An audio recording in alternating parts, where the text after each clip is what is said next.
Shooting ডেটের একদিন আগে ক্লায়েন্টের গাড়ি করে মানিকগঞ্জ যাওয়া এবং আগের দিন রাতে সেখানে তার সঙ্গে থাকার প্রস্তাব প্রত্যাখ্যান করাটা কি কোনো অপরাধের খাতায় পড়ে?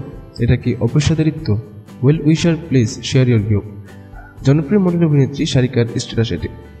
গত বুধবার সন্ধ্যায় তিনি ফেসবুকে এমন একটি স্ট্যাটাসে সবাইকে চমকে দেন। কারো নাম উল্লেখ না করলেও নির্মাতা মিজানুর রহমান আরিয়ানের একটি বিজ্ঞাপনে মানিকগঞ্জের শুটিং ছিল তার। এদিকে সারিকাকে একাধিকবার ফোনে না পেয়ে শেষ পর্যন্ত পূর্ণিমাকে দিয়েই কাজটি করানো হয়, জানিয়েছেন নির্মাতা প্রতিষ্ঠান আরিয়ান। তিনি জানান, সারিকার সঙ্গে কথা ছিল আগের দিন সন্ধ্যায় ইউনিটের গাড়িতে মানিকগঞ্জে যাওয়ার পর আমরা একটা রিহার্সাল করব, এরপরই ভোরেই শুটিং করব। কিন্তু সন্ধ্যায় তো নয়, ওই দিন রাত 1টা পর্যন্ত সারিকার সঙ্গে কোনো ফোনে যোগাযোগ করতে না পেরে লোকসানের ভয়ে পূর্ণিমাকে দিয়েই চূড়ান্ত করা হয়, তাকে দিয়েই শুটিং করা হয়। এরকম আরো নতুন নতুন ভিডিও পেতে চ্যানেলটি সাবস্ক্রাইব করতে ভুলবেন না এবং অবশ্যই ভিডিওটি লাইক এবং শেয়ার করবেন। ধন্যবাদ।